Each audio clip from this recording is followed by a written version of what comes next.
Bienvenue donc dans cet atelier sur les soignants de demain. C'est tout un thème. Et donc, on vous rappelle que vous avez toujours la possibilité de poser des questions par le chat et nous chargerons, Sandrine Gott et moi-même, de transmettre aux intervenants. Donc, je suis le docteur Plaisant, je suis chef de service de la néonatologie à la suite du professeur Clarisse sur Lyon, l'HFME et Sandrine Gott et d'autres cadres de santé. Bienvenue à tous.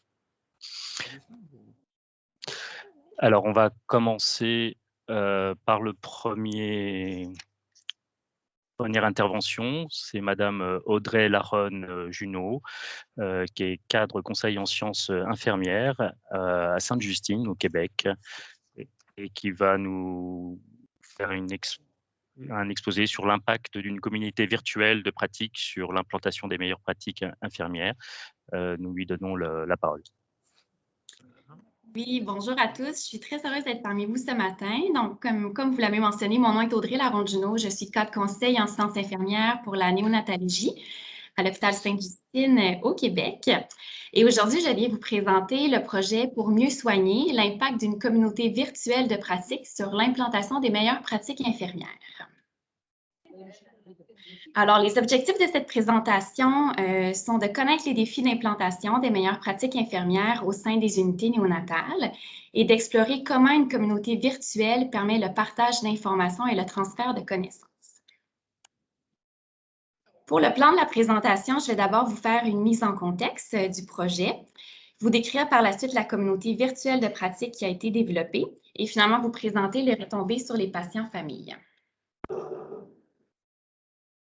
Alors, l'optimisation des résultats de santé des nouveau-nés prématurés et de leur famille est une priorité ministérielle au Québec, ce qui veut dire que les projets de recherche sont hautement encouragés, le financement, l'octroi de subventions, et ceci mettait bien la base pour notre projet de recherche qui allait être développé. Malgré cette priorité ministérielle, l'ensemble des unités néonatales au Québec font face aux mêmes défis organisationnels, soit une pénurie de personnel infirmier importante, des rénovations majeures dans les unités de soins intensifs néonataux, donc des unités qui vont partir d'une grande salle avec l'ensemble des bébés dans la même salle vers des chambres uniques, donc ça amène un changement énorme au niveau des processus de soins. Une réorganisation récente du système de soins de santé avec des réductions importantes de postes en leadership en soins infirmiers. Et finalement, dans l'ensemble des unités néonatales, on a plusieurs obstacles à la mise en œuvre des bonnes pratiques infirmières basées sur les données probantes, que ce soit un taux de roulement important de personnel et des jeunes équipes infirmières. Donc, il y a quelques années, les différents leaders tant médicaux et infirmiers se sont regroupés au Québec et ont tenté de trouver une solution afin d'optimiser et d'harmoniser les soins aux nouveau-nés dans les différentes unités néonatales du Québec. Et la communauté virtuelle de pratique a été la stratégie soulevée. Donc, le projet qui a été mis en place par la suite a été de développer et consolider une communauté de pratique afin de partager les outils ainsi que des stratégies éducationnelles et de transfert de connaissances pour harmoniser l'implantation des meilleures pratiques infirmières dans chacune des 6 unités néonatales de soins intensifs du Québec. Donc, pour faire la comparaison avec le milieu français, nos unités néonatales de niveau 3 au Québec sont l'équivalent de vos services de réanimation néonatale. Ce qui a fait la particularité de notre projet, ça a été le partenariat entre la recherche et les milieux cliniques. Donc, dans ce projet-ci, on a eu la chance d'avoir le soutien de 4 universités québécoises et 6 unités néonatales. Donc, ça a vraiment permis d'avoir une base scientifique très solide à notre projet qu'on vous présente aujourd'hui. Pour débuter le projet, il y a 4 pratiques infirmières qui ont été sélectionnées pour développer différentes interventions au courant des 3 années. Ce sont les soins centrés sur la famille, les soins du développement, le contact peau à peau et l'allaitement maternel.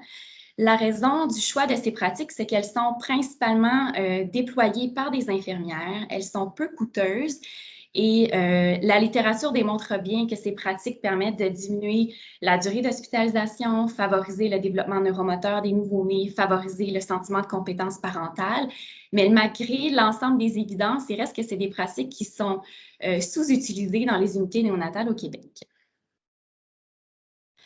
Donc, pour le projet, il y a une plateforme web qui a été développée, qui est devenue notre communauté virtuelle de pratique et qui est toujours existante, en fait, qui a poursuivi malgré la fin du projet.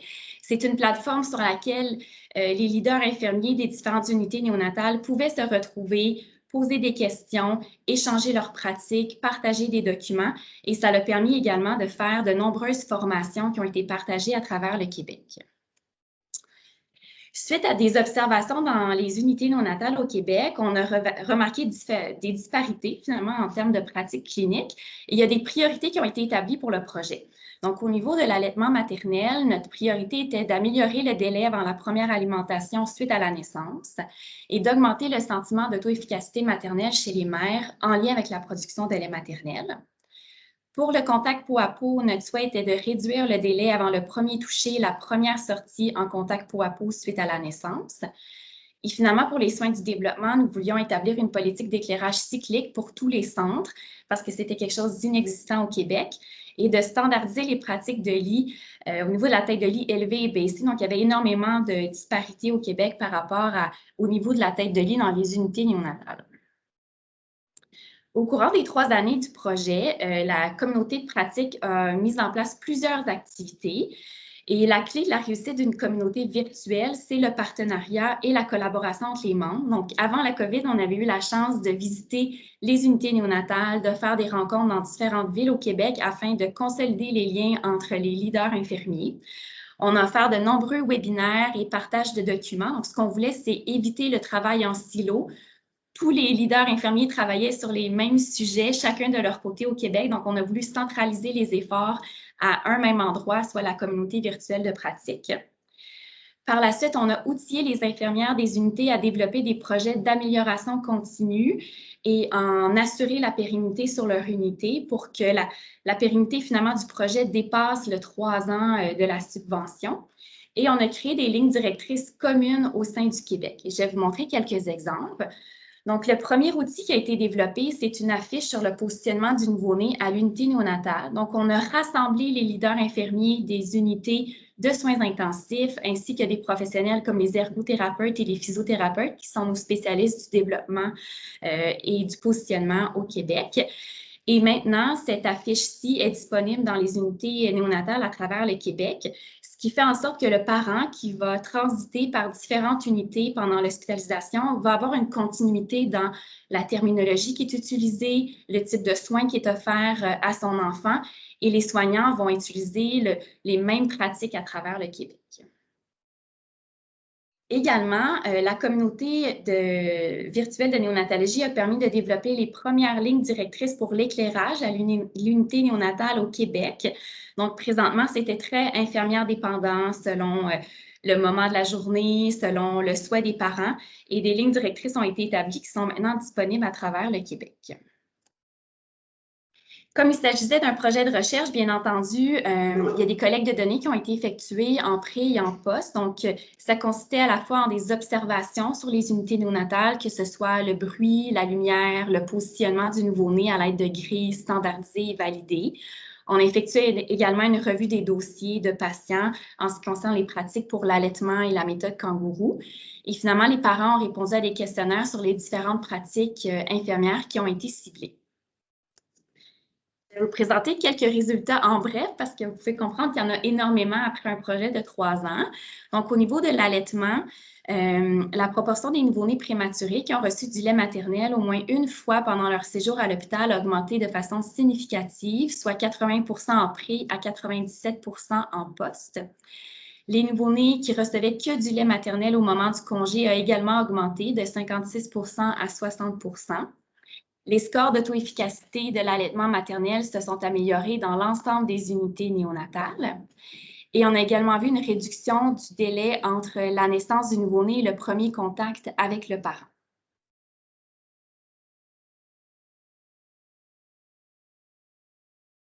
Par la suite, la perception des parents en lien avec les niveaux d'intensité lumineuse et de bruit se sont améliorés pour l'ensemble des unités. La proportion des nouveau-nés prématurés avec un positionnement qui était coté comme adéquat a augmenté dans 3 centres et s'est maintenu dans les autres centres. Et le score sur les soins centrés sur la famille a également augmenté dans l'ensemble des unités.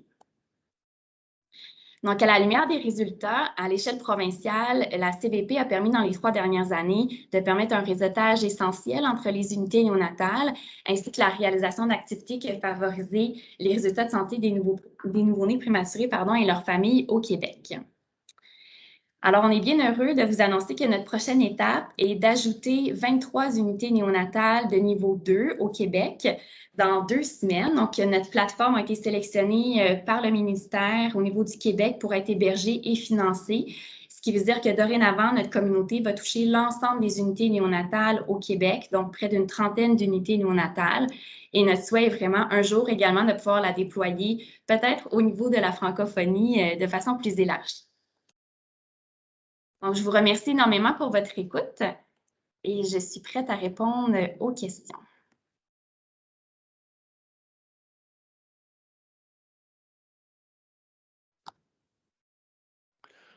Madame Gaude, il faudrait rallumer votre micro, s'il vous plaît. Pardon, j'ai parlé, mon micro n'était pas branché. Je disais que on vous remerciait beaucoup pour votre intervention. Nous attendons quelques questions sur le chat. J'en avais 2 qui me venaient en vous écoutant. Est-ce que vous avez des services, alors là, vous parliez bien des niveaux 3.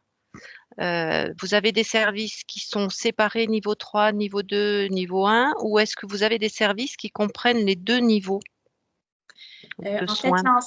C'est une bonne question. L'ensemble de nos unités néonatales niveau 3 qui correspondent à votre réanimation néonatale ont également une partie de soins qu'on appelle intermédiaires, qui sont une transition vers le retour à la maison. Mais la majorité des unités néonatales au Québec sont de niveau 2. Donc, il y en a 23 de niveau 2 et 6 de niveau 3. D'accord. Et si vous pouviez nous préciser, alors nous avons par exemple sur Lyon le réseau Aurore, qui est un réseau Auvergne-Rhône-Alpes où on a des réunions de communes avec les différents services de néonat et on essaye de travailler dans le même sens que vous. Nous n'avons pas fait de site vraiment que de questionnement, mais on travaille aussi sur par Internet et en visu. Et je crois qu'effectivement, c'est intéressant de se rencontrer pour bien se connaître et partager. Vous parliez de la lumière, et alors j'étais un petit peu curieuse. Est-ce que vous pourriez préciser quelles étaient finalement vos lignes directrices par rapport à l'utilisation de la lumière dans ces services? Oui, donc en fait, une grande revue littérature a été effectuée. C'est l'éclairage cyclique qui a été développé comme ligne directrice afin de favoriser le rythme circadien chez le nouveau-né prématuré. Donc, on parle à la fois du développement visuel chez le nouveau-né, à partir de quel âge gestationnel on peut débuter l'éclairage cyclique, quelle est la condition clinique requise chez le nouveau-né pour pouvoir y participer. On s'est également équipé de photomètres sur les unités afin d'outiller les infirmières à mesurer l'intensité lumineuse dans les chambres et d'outiller les parents également. Et il y a des petits projets pilotes qui ont été faits sur les unités néonatales pour tester la faisabilité de ces lignes directrices-là. Et ça a été très bien accepté par les soignants. Donc, on est dans le déploiement un peu plus massif présentement de ces lignes directrices-là. Merci bien. Ça fait plaisir. Alors, merci pour cette intervention très, très intéressante. J'avais une question. Est-ce que vous avez pu intégrer des associations de parents ou comment cela se passe? Alors, effectivement, vous avez présenté que vous faisiez des questionnaires des parents, donc ça, c'est très bien. Mais est-ce que vous allez aller plus loin avec des associations et intégrer le point de vue des parents dans une démarche? Oui, tout à fait. Donc, maintenant que le projet de recherche est terminé, qu'on déploie à l'échelle du Québec, on a en effet un parent partenaire qui est en fait la directrice générale de l'association principale des parents au Québec, Préma Québec, que l'on appelle, qui est membre de notre comité aviseur. Et notre souhait est également d'avoir un parent partenaire qui puisse consulter, réviser les lignes directrices qui seront proposées par le groupe. Donc, oui, tout à fait, ça a été considéré. Merci bien. C'est parfait, on tient les horaires. Il n'y a pas eu trop de questions. Je pense que ça a convaincu tout le monde, c'est pour ça. Donc, on va pouvoir passer au sujet suivant. Merci beaucoup, Sainte-Justine. Très, très joli exposé.